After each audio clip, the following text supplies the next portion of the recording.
हमारे देश में कई महान लोग हुए हैं। दुर्भाग्य से कई के साथ हमारे इतिहासकारों ने न्याय नहीं किया और उन्हें इतिहास में वो जगह नहीं मिल सकी जिसके वो हकदार थे।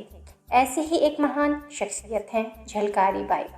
रानी लक्ष्मीबाई की वीरता और शौर्य से हम सब वाकिफ़ हैं, लेकिन उन्हीं के साथ कंधे से कंधा मिलाकर अंग्रेजों के दांत खट्टे करने वाली झलकारी बाई के बारे में ज़्यादा लोग नहीं जानते। झलकारी बाई का जन्म झांसी के पास के एक गांव में, जिसका नाम भोजला है, वहीं हुआ था और उनकी माता का निधन बचपन में ही हो गया था। गरीब और दलित परिवार से होने के कारण झलकारी बाई स्कूली शिक्षा हासिल नहीं कर पाईं, लेकिन उन्होंने बचपन में ही हथियार चलाना और घुड़सवारी सीख लिया था। झांसी की लोक कथाओं में झलकारी बाई का खूब जिक्र मिलता है और कहा जाता है कि एक बार उनके गांव में रहने वाले एक व्यापारी के घर डाकू आ गए थे। तब झलकारी बाई ने अकेले ही उन डाकुओं को भागने पर मजबूर कर दिया था। ऐसा भी कहा जाता है कि एक बार जंगल में शेर ने उन पर हमला किया तो उन्होंने अकेले ही कुल्हाड़ी से शेर को मार डाला था।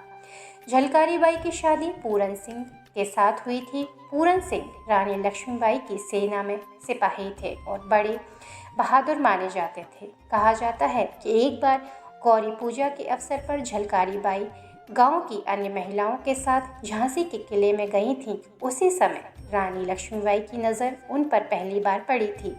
दरअसल झलकारी बाई का चेहरा रानी लक्ष्मीबाई से काफ़ी मिलता जुलता था और यही वजह है कि रानी लक्ष्मीबाई ने झलकारी बाई को पहली बार देखते ही उनसे मिलने की इच्छा प्रकट की।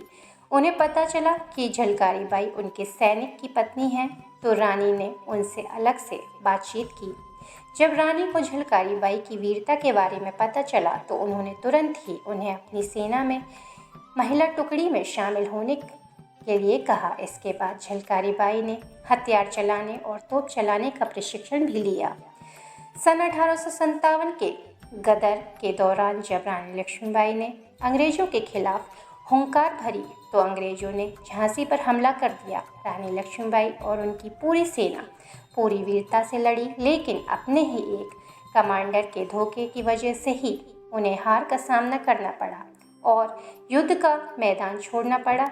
इसके बाद झलकारी बाई ने अंग्रेज़ों को युद्ध के मैदान में उलझाए रखने के लिए रानी लक्ष्मीबाई की तरह वेश धारण कर अंग्रेज़ों के सामने यह कहकर आत्मसमर्पण किया कि वह रानी लक्ष्मीबाई हैं। झलकारी बाई के रानी लक्ष्मीबाई की तरह दिखने की वजह से अंग्रेज़ों को एक बार भी शक नहीं हुआ और वे धोखा खा गए। हालांकि कुछ ही देर बाद अंग्रेज़ हकीकत जान गए और झलकारी बाई को गिरफ्तार कर लिया।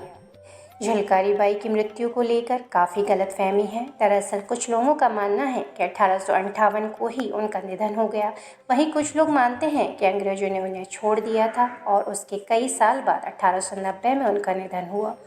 इतिहास में लंबे समय तक झलकारी बाई की वीरता को भुलाए रखा, लेकिन बाद में उनकी महानता को सम्मान मिला और साल 2001 में ग्वालियर में उनकी प्रतिमा स्थापित की गई। साथ ही सरकार ने झलकारी बाई के सम्मान में एक डाक टिकट भी जारी किया।